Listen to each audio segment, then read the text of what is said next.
We'll have to wind down. Where is this Jacki Weaver? Jacki, this is Adam. I'm sorry you boys are working so hard. Hello. I did my job this How do you do? Part of my left hand. Where would you be comfortable?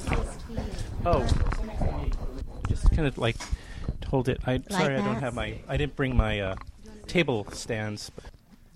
All by myself. This is a karaoke show. That's what he said. How did she know that? I'm Adam. G'day, Miss Adam. Weaver. Lovely to meet you. Lovely to meet you too. You have a really good voice, by the way. I can I've tell. got a gold record. Have you? Yeah, for a What year did that come stage out? musical I was in. Oh, which one? It's a Marvin Hamlish Neil Simon show that was. Don't say you're playing my song. They're playing our song. They're playing our song. I'm sorry. But I'll play your But song you were too if you want. Yeah, Now that we're getting went somewhere. That ran for What? You were in that? 600 performances in Sydney and Melbourne. Is that right? I don't think it Australia. ran that long in Listen New York. to me saying Melbourne. I think it, Melbourne, we say. Melbourne. You're my second Australian interview today. Who was the other? Not kidding. No, but a lovely woman, but a documentary filmmaker. Oh, right. Their film is coming out next a week from. Wait, what day is this? Today premiering? is Thursday. What? What day is Magic in the Moonlight? The 25th of July. Okay, very good. This other one's coming out later, so it's not even a competition. Oh. But she's Australian, yeah, and she's from Melbourne, but she studied film. I think she's moving back to. She's been in the States, but she's going to move back this fall, she said, and she's moving to Sydney because that's where there's more film production work, etc. Ah, right. But forget that. That's we're here to. I'll talk forget that. Okay. But so that not only were you up for 600 performances in this musical, Yeah. but you got a gold record out of the original soundtrack. Yeah, yeah, we did. But it's a long time ago. It's back in the 80s. Not that long ago. In fact, maybe you should play it on your program. I will play it. I'm going to dig it up. I don't know. I that might be hard to dig up in the States, like something so. Yep. Nowadays, you seem to be able to find everything, don't you? Yeah, somebody's put it up, right? Yeah. I would advise you play If He Really Knew Me, or Wow, no, you that's really a are. joke. I'm going to play that, or All by Myself. Or ballad.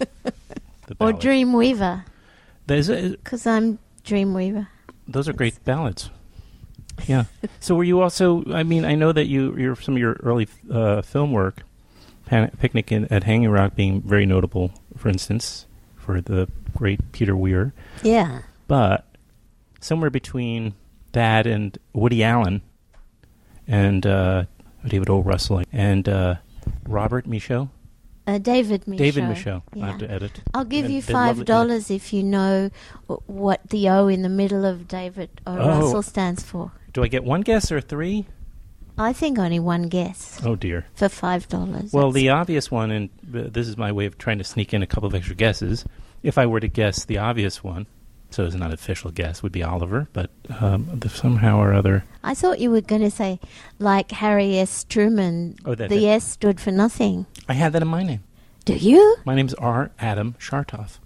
R. Adam Shartoff. And the R does not stand for anything. Have you sued your parents for that? Yeah, I considered it. It's on I could show you my ID. Yeah. Isn't that funny? It is odd. Yeah. No, I think David's middle name is Owen. Okay, I would never have guessed. Yeah. Yeah. Never mind. Sorry to take up too much of your time with trivia. No, it's all lovely, and I get a sense of your personality through these moments too. What? Idiotic. I wouldn't say that. But, it's interesting because you're working for one of the biggest, sloppy transition here, one of the biggest comedy filmmakers Oh, genius. Yeah. Right? Yeah. This is a master of the craft. Definitely. Yeah. And beloved around the world. Yeah. Right? Yes. Was he somebody that, but you actually didn't get a whole lot of opportunity to be so funny in this one. A little bit, though, right? There was some, but like during the seances and whatnot. Not really. But I like a lot of people, I've been a huge devotee of Woody Allen for many, many years. When I was a kid, we used to do his routines from his vinyl records, Oh, sure. Like, yes. I shot a moose. I shot a moose driving through the Holland Tunnel. I shouldn't be doing a Woody Allen impression. He could be in the next room. So yeah, I've loved so many of his films. Yeah. Every one I've seen, even the less popular ones. And I love how diverse they are. You know, I love Zelig and Broadway Danny Rose and Purple Rose of Cara, but I also love Crimes and Misdemeanors and Husbands and Wives. And My gosh, I even like Interiors. I think Interiors is terrific. Right. And what's that? Midsummer Night's Sex comedy. Sex comedy. I think that's hilarious. Me too. I just and of his recent stuff, which I think is all terrific. One of my favourites that wasn't as appreciated as I thought it should have been was Match Point. I thought Match Point was a really good piece of filmmaking. A terrific story, well told, riveting characters. Right. So yeah, which speaks back to Crimes and Misdemeanors, doesn't it? Yes, right.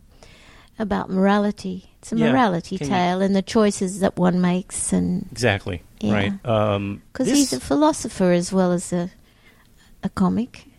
You know, it's funny there. So you can see, well, chances are if you make 40 movies over your career, you're going to have a lot of films that are talking to each other and themes that they share overall. And there's definitely a few that run through, his films. One we mentioned, of course, is Morality, and another is Magic, which, is in the title of this movie. Sure. I was in in high school, right around the time you were probably in high school as well, and I'm guessing. No, but this was in this. Well, forget it. We don't need to worry about that. But I was, I was taken by my high school theater group to see The Floating Light Bulb, which I don't think made its way to Australia like the Neil Simon play, but it was a Woody Allen play, an early one, and it was about a kid who wanted to be a magician, and. I saw that, and from there to throughout his career, there's this fascination with magic. Yes, yes. And so this one was certainly just the latest in the series. I mean, and also when I was watching this one, I was thinking about A Midsummer Night's Sex Comedy. Yes. Something about the two movies reminded me of each other. Yes, the beautiful idyllic setting in the south of France and wherever they shot Midsummer Night's Sex Comedy. And it's also interesting that a lot of comedians start as magicians, like Steve Martin, Johnny Carson. Mm-hmm. It's very true. That desire to put comedy one over. Is magic. It's a sleight of hand of the mouth, really. Yeah.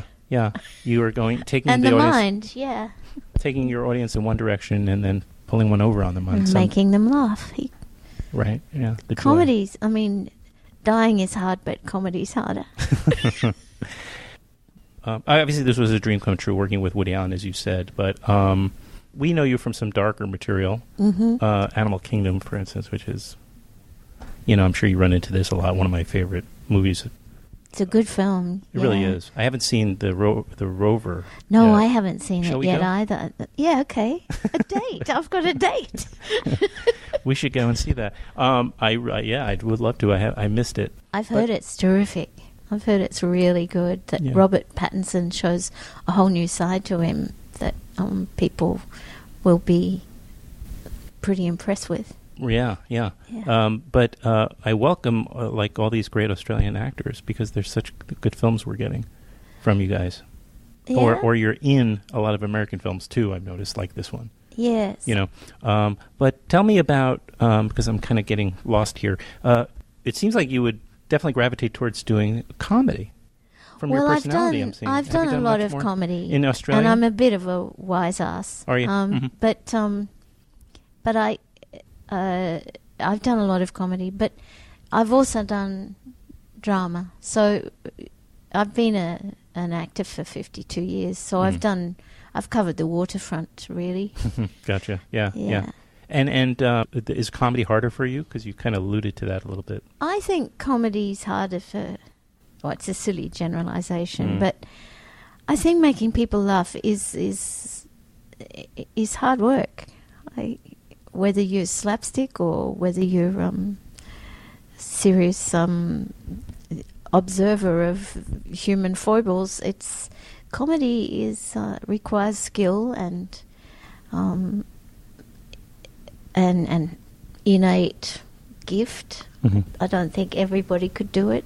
I don't think it's something you can do by numbers, Mm. which is kind of the theme of Magic in the Moonlight, in a way that there are things that are inexplicable, like chemistry between human beings Yeah.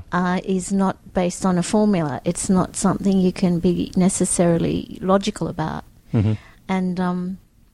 And the Colin Firth character, I think, is a great example of someone who thinks everything is logical and explainable, and when he's finally bitten and his heart gets taken, Mm-hmm. he just doesn't understand it. Right. Yeah. He's programmed Yes. quite the yes. opposite way, right, as you described it. And he was perfect casting for that, because Colin is adorable. He's a really droll, lovely, self-effacing kind of bloke, but he's very good at the pompous ass type. Yes. Yeah.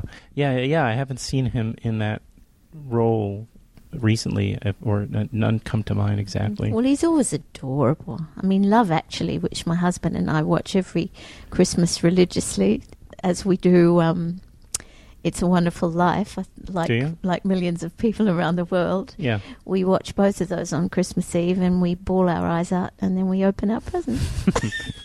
Do movies play that big a role in your just day-to-day life too? It's one of my top 3 favorite things to do, I think, Mhm. going to the movies. Mhm.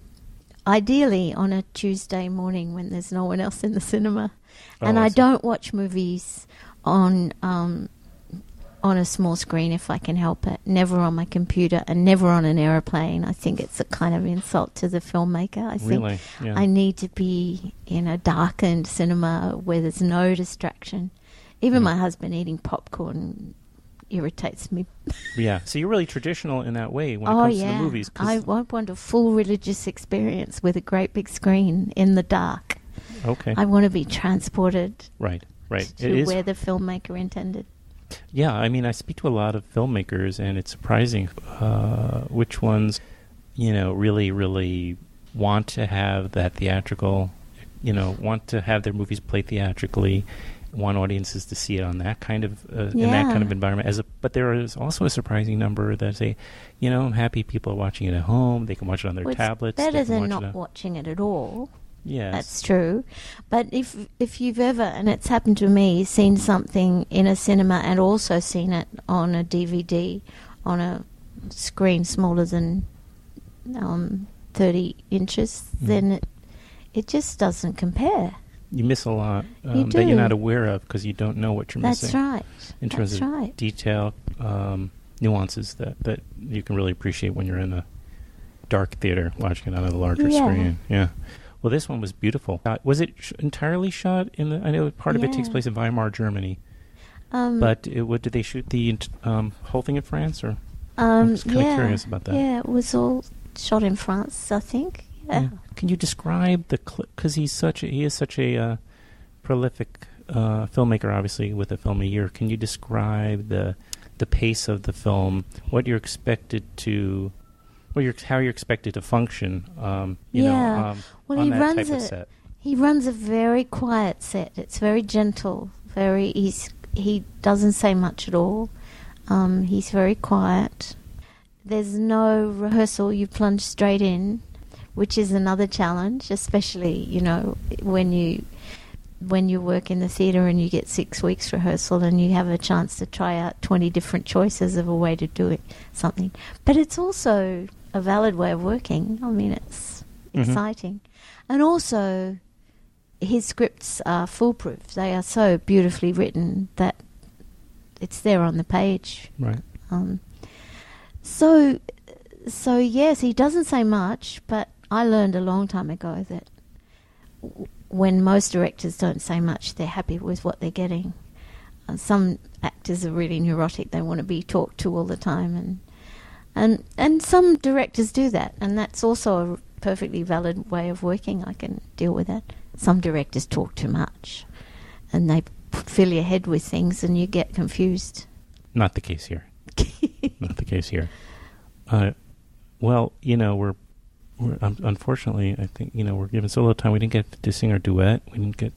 Oh, all by myself. Don't want to be. No. There, that counts. I think we have a good Yeah, I think combination your of voices harmonies then was great. Oh, I can harmonize. Yeah. Trust me. Well, let's do this. Promise you, maybe the next opportunity to come back for a longer time. Yeah, okay. Because I like to have longer conversations, and I have a feeling you've got a lot of great stories. And yeah, sure. I'm curious about the whole Australian part of your career, because I understand you had one there too, or you have one there too. So thank you very much. It was lovely to meet you. Part of the machine today. Perfect. Thank you so much.